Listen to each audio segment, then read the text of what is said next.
In order to thrive as a high-octane married woman, y'all, you gotta have the mentality that it's one team, one dream. You know, the thing about teams is that there's different roles, people have different skills, but there is one purpose and there is one goal. And I think where we were conflicting is, to my husband's point, we didn't see each other as teammates. We saw each other as adversaries. So my success was his failure, and it was almost like this resentment kind of built up. But when we adopted one team, one dream, we realized that, you know what, when he succeeds, I succeed. When I succeed, he succeeds. And so the way that we structure even our finances, and this may not be everybody's thing for different reasons, y'all, we have a shared bank accounts. Like, we see every penny that comes in. We know where the money's going, who's it going to. Like, there are no secrets at all.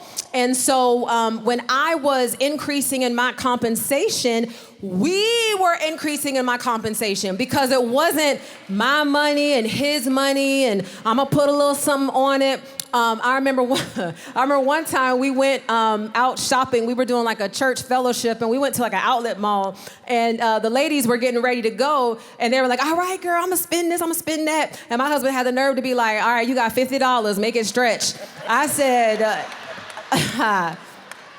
we're gonna see what $50 buys you later. So, one team, one dream. We know, look, my husband has unique gifts and skills and abilities that he is graced for. Similarly, I have unique skills, gifts, and abilities that I am graced for. When we bring those together, that is what it means to be a power couple. It's not about both spouses being wealthy. It's not about both spouses being famous. It's about both spouses being on the same team, on the same page, pulling in the same direction. That's what it means to be a high-octane power couple. And honey, I would love for you to share your thoughts on how we can be one team, one dream when you're married to a high-octane woman. Well, now you got me nervous about all these comments about $50 and what happens later is based off of what I do and say. No, I agree. I think in any marriage, in any relationship, somebody's going to make more money. Somebody's going to be more successful. It doesn't matter what relationship it is. Somebody's going to be a little, depending on how you define that, more successful or make more money. I think the only time that becomes a problem is when the woman is more successful or makes more money than the man. That's really the only time it becomes a problem. And I think sometimes we as men can blind ourselves or hinder ourselves based on the success of our partners from achieving our main goal, and that's achieving the advancement of the family's goals. Yeah. And so I agree with you. You got to have a team concept.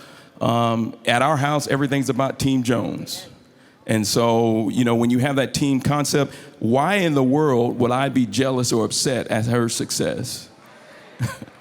That's helping Team Jones. Yeah. So as far as I'm concerned, I've never tried to restrain her. I've never tried to limit her in any way, shape, or form. I'm always pushing her because the more successful you are in what you do, the more successful I am in what I do, the more successful Team Jones is. And at the end of the day, that's where we're at. Amen. One team. One dream. That's it. One team, one dream.